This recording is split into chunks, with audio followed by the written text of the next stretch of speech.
मई के शुरुआती दिनों में सिक्किम और लद्दाख में भारत और चीन के सैनिकों के बीच सीमा पर झड़प को अमेरिका ने चीन की ओर से उकसाने वाला और परेशान करने वाला व्यवहार करार दिया है।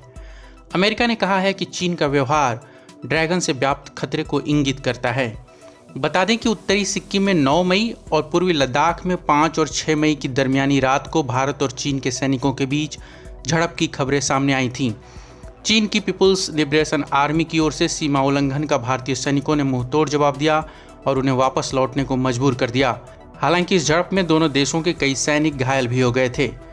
भारतीय सीमा पर चीन की ओर से अतिक्रमण के बाद अमेरिका का बयान आया है। अमेरिका के शीर्ष राजनयिक द्वारा भारत का समर्थन करने के एक दिन बाद व्हाइट हाउस ने गुरुवार को कहा कि चीन भारत समेत अपने पड़ोसी देशों के साथ उकसावे वाली और बलपूर्वक सैन्य और अर्धसैनिक गतिविधियों में संलिप्त है। व्हाइट हाउस ने अपनी रिपोर्ट में कहा कि बीजिंग एलओसी पूर्व और दक्षिण चीन सागर, ताइवान जलडमरू मध्य और भारत के साथ लगी सीमा पर उकसावे वाली गतिविधियों में शामिल है। चीन का ऐसा करना पड़ोसी देशों के साथ की गई प्रतिबद्धताओं का उल्लंघन है। अमेरिकी रिपोर्ट के मुताबिक चीन की ताकत बढ़ी है और ऐसे में चीन की कम्युनिस्ट पार्टी अपने हितों और वैश्विक कूटनीतिक उद्देश्यों की पूर्ति के लिए धमकी देने और बल प्रयोग पर आमादा है।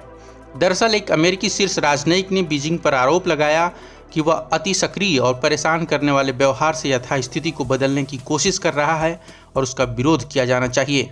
अमेरिकी विदेश विभाग में दक्षिण और मध्य एशिया ब्यूरो की निवर्तमान प्रमुख एलिस वेल्स ने बुधवार को कहा कि सीमा पर तनाव इस बात को याद दिलाता है कि चीन आक्रामक रुख जारी रखे हुए है, चाहे वह दक्षिण चीन सागर हो या भारत से लगी सीमा। अमेरिका चीन द्वारा उकसाने और परेशान करने वाला व्यवहार लगातार देख रहा है। चीन का रवैया सवाल खड़े करता है कि चीन अपनी बढ़ती शक्ति का इस्तेमाल किस तरह से करना चाहता है। व्हाइट हाउस ने कहा कि अमेरिका खुली और मुक्त व्यवस्था के साझा सिद्धांतों का समर्थन करता है, साथ ही विदेशी सहयोगियों, साझेदारों और अंतर्राष्ट्रीय संगठनों के साथ सहकारी, साझेदारी और सकारात्मक विकल्प तैयार कर रहा है।